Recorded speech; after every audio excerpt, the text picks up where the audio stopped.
Hello. Magandang umaga po sa inyong lahat. So, let me just dive in right now to the Word of God.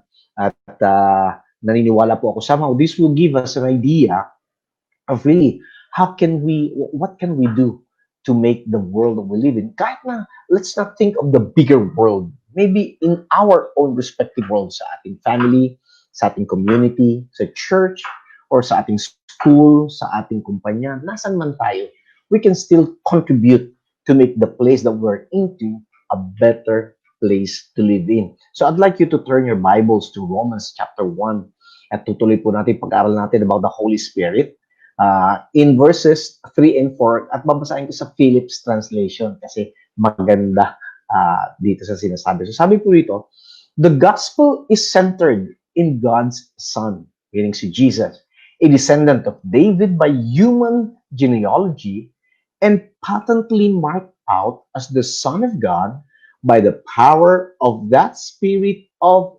holiness, which raised him to life again from the dead. Father, we thank you for your word. Help us again understand this in Jesus' name. Now, we'll be talking about, since we're talking about the Holy Spirit, nakakadalawang linggo na po tayo, we've been trying to really know from the Word of God, sino ba ang banal na Espiritu, ano ang kanyang ginagawa, at paano niya ginagawa ang mga ito. Now, napakahalaga pong muli na maunawaan natin dahil ngayon pong huling dispensation na ito, bago mamalang ang Panginoon, this is the dispensation of the Holy Spirit. At yun po ang pinangako, that the Holy Spirit will be poured out upon all flesh. At ang banal na Espiritu po ay binigay sa atin, hindi lamang para tayo ma-bless, kundi para tayo po ay maging blessing sa mga tao sa ating paligid, even in our own small way. So, meron akong paboritong nakita na quote, actually dalawa ito no? Paborito ko to. Yung isa sinabi ni Machona Deliwayo. Sabi niya, in a world full of game players, okay, the only way to set yourself apart is to be a game changer. I love that. Sabi niya, sa mundo raw na ginagalaw natin kung saan parang laro, tayong lahat po ay mga manlalaro. Ang tanging paraan lang daw na maihiwalay natin, ma-set apart, ma-differentiate natin ang ating sarili is to be a game changer. Ano ba yung game changer? If you love sports, itong game changer na sinasabi ay minsan you are on the losing end and then all of a sudden meron kang ginawa na nag-turn around yung sitwasyon and at the end, ang nangyari, kayo yung nanalo. Yun yung mga game changer, katulad nila Michael Jordan.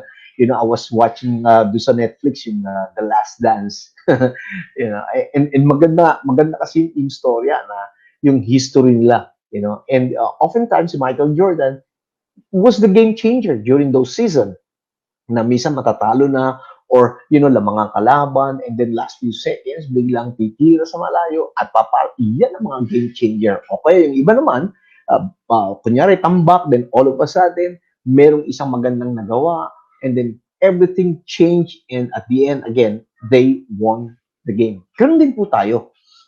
We need to, the only way to set ourselves apart is not to be like the rest, but for us to be a game changer.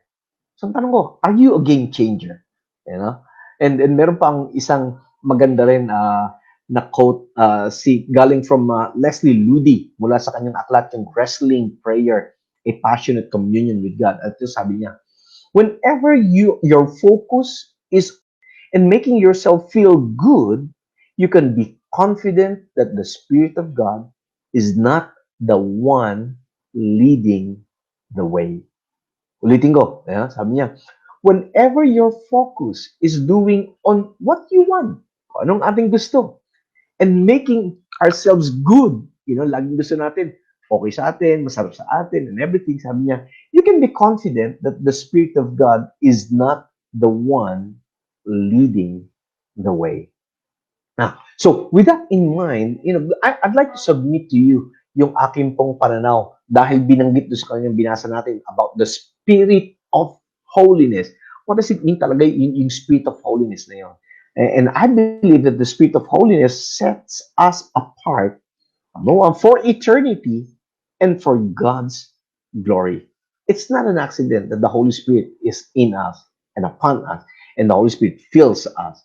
Because we are being prepared, inihahanda na po tayo for eternity. You see, we will never live, we will never be here on earth for eternity. Iiwan natin to. Lahat ng meron tayo, iiwan natin to. At ang Banal na Espiritu po ay may ginagawa sa kanya-kanya nating buhay para tayo ihanda dun sa mas mainam na buhay.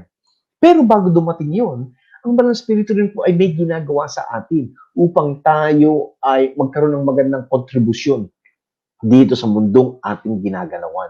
You see, we don't have to be famous, we don't have to be rich. Maganda sana maging famous and rich, pero we don't need to be those, we don't need to have those things para lang tayo makapag-contribute sa ikagaganda ng mundong ito. Because if we will just be sensitive enough to the leading of the Holy Spirit through the Word of God, then we can always be a blessing. We can always contribute. We can add value sa buhay ng mga tao sa ating paligid, from our families, our friends, office mates, classmates, mga tropa pips natin. We can always be an encouragement, a blessing to them if we will only acknowledge the Holy Spirit doing something in our lives. Yun po ang gusto ko sabihin. Now, just to give us an idea about this binasa natin, because I want to be faithful to the scripture. It talks about yung pong unang bahagi na yung Romans, sabi ni Pablo, siya po ay inihiwalay. He was set apart for the gospel of God. And what was that gospel?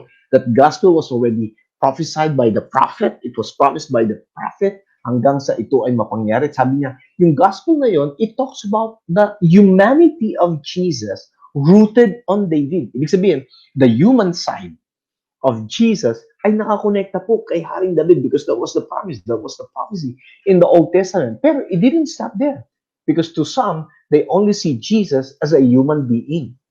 Yes, naging taong Panginoon. Dahil kailangan siya maging tao para tayo tubusin, para ipakita sa atin paano ang tamang pagkipag-ugnayan sa ating Ama, and so on and so forth, kung paano mamumuhay ng nararapat at kalugod-lugod sa ating Panginoon. But hindi po natin din pwedeng tanggalin yung katotohanan. Sinabi rin mula sa salita ng Panginoon that He does not just have that humanity side, but yung kanyang pagiging Son of God. Yun po ang sinasabi ron na diniklara na ang kanyang pagiging anak ng Diyos ng Banal na Espiritu. Sabi ron, the Spirit of Holiness. Mamaya, ano natin yon. Ano ba ibig sabihin talaga nun?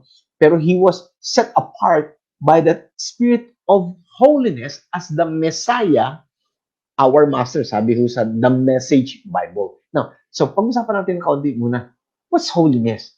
Ano ba yung kabanalan? Paano ba magiging banal? No, meron pong misconception tayong mga tao. Kahit ako noon, meron akong misconception tungkol sa holiness o sa pagiging banal. Ang akala ko noon, pag sinabing banal, hindi ka bungis-gisero, kailangan seryoso ka, ngiti lang, o lalabas ang ngipin mo dahil, hindi ka na nagiging banal, kailangan ang damit mo ay, yung mahaba, kailangan mabagal ka magsalita, mabagal kang maglakad, mababa ang iyong tone. Para ka lang matawag na banal. Sabi ko, pagka ganun ang requirement, naku, babagsak ako, hindi ako pwede. Napakagalaw-gaw ko, napakabungis-ngisero ko, napakadaldal ko, napakalikot ko. Elementary pa lang, doon ako madalas mapagalitan, malikot, madaldal. Pero I discovered, hindi pala yun ang tinuturo ng Biblia tungkol sa kabanalan. Dahil literally, ang tinuturo sa atin ng Biblia tungkol sa kabanalan ay yung tayo ay inihihiwalay. A separation from what is unclean. Inihiwalay, tinatanggal tayo mula dun sa mga maduduming bagay at we are being consecrated or dedicated to that which is pure. Kung ano po ang dalisay, kung ano ang malinis, at yun po yung walang iba kundi dun sa plano at layunin ng Panginoon. Now, bakit? Ito yung logic niya. Dahil ang Diyos ay banal. Now, tignan nyo, in the Old Testament, dahil ang Diyos ay banal, lahat po ng iniaala, yung dinededicate sa Panginoon, ino-offer sa Panginoon ng mga material na bagay, ay nagiging banal din. You can read that in Leviticus, naging batas yun. Whatever you dedicate and offer to God, whatever you give, it becomes holy. Why? Because God is holy. Now, that is talking about the material things. No, in the same way, tayong mga tao, tayo pong mga tao, when we got saved, nung tayo pinaligtas, nung tinanggap natin si Jesus sa buhay natin bilang Panginoon at tagapagligtas, tayo rin po ay inihihiwalay na ng banal na spirito. In fact, tinawag na tayo mga santo, kung makikita niyo, but that's another teaching. So in short, holiness is a state of the heart. We are being set apart for a purpose. Now, so it means, ito yung sinasabi, it focuses on the Holy Spirit preparing the believers for eternity again. Alam niyo, left alone sa ating sariling lakas, hindi ho natin kayang ma-attain ang bagay na mahirap. Pero by the grace of God and by the help of the Holy Spirit, binibigyan tayo ng balance dito ng lakas, ng courage upang tayo po ay makasunod sa Diyos. He empowers us to even obey God. Kaya ngayon, sa panahon natin ngayon, ang dapat po nating maintindihan ngayon is that we sense His guidance. Meron po siyang pangunguna sa ating paggagabay, and ginagabayan niya tayo to choose how to live right and pleasing and honoring sa ating Diyos. Parang si Pablo, before he was a Jewish rabbi, he was separated as a Pharisee to the laws and traditions ng mga Hudyo.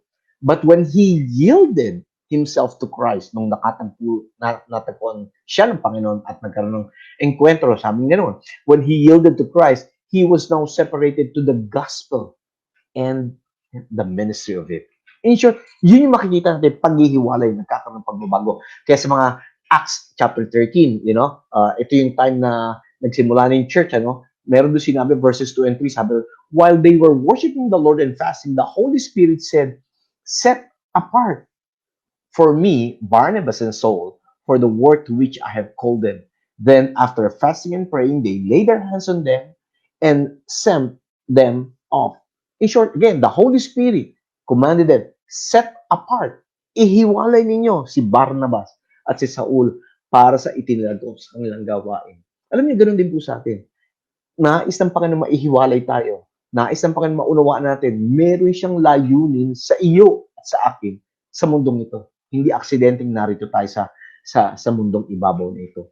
At nais po niya na sa kanyang paghihiwalay sa atin, ang ating pong buhay ay maihanda for eternity at hindi lang yun, upang ang Panginoon ay maluwalhati.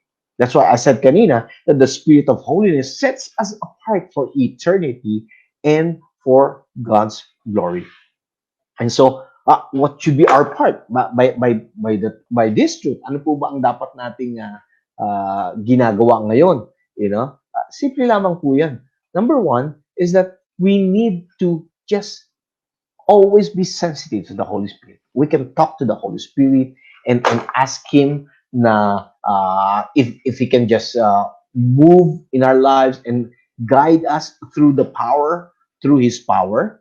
At nasa ganun din po ay maintindihan din po natin na ang Diyos po ay may ginagawa at meron siyang nais mapangyari sa buhay natin na naaayon po sa kanyang layunin. Okay? At plano sa ating mga buhay. Ganun po ang nais ng Panginoon. And so I just like to end with this na sa buhay pong ito, again, just like what I have said a while ago, na nais po ng Panginoon na magkaroon po or that all of us would become a game changer sa buhay niya ito. That's why what we need to do is that we could ask God to give us that understanding and that we will be sensitive to His leading. Amen. Let's pray. Father, we thank you, Lord God, sa mga pagkakataong ito. Ibinigay mo sa amin ng banal na Espiritu simply because you want us to be set apart for your purpose. And Lord, we may not fully grasp right now the reality of this in our lives, but I just pray that in your own special way, you'll speak to them and you will reveal your purpose to them. Thank you so much, Lord God. Now we can hear from you, that you have given us your word so that we can have that guidance and leading, especially when we make decisions. Lord, may we not be drowned. Nawa po hindi kami malunod ng mga bagay ng mundong ito, kundi kami po ay magkaroon ng ang angkop na panahon na alamin pa kung ano ang layunin mo, kung bakit mo kami dinala dito. Kung bakit kami nasa paaralan, pinag-aaralan namin. Bakit kami nasa kampanya na pinagtatrabaho na, o nasan man kami. Lord, you always have a plan and purpose for everything in our life. And I just pray that your Holy Spirit will continue to guide us. This we ask in Jesus' name. Amen and amen. Now, just for the quick, and like what we always do, it's really hard to be sensitive to the Holy Spirit, because how can we be sensitive to the Holy Spirit if we are not connected to God? And that's the reason why God offers His Son for us to just have that relationship with Him. So if this is your first time and you want to have a relationship with God through Jesus Christ, I want you to follow this prayer after me. Sabihin ko na, Ama sa langit, lumalapit po ako at kinikilala na hindi ko kayang iligtas ang aking sarili.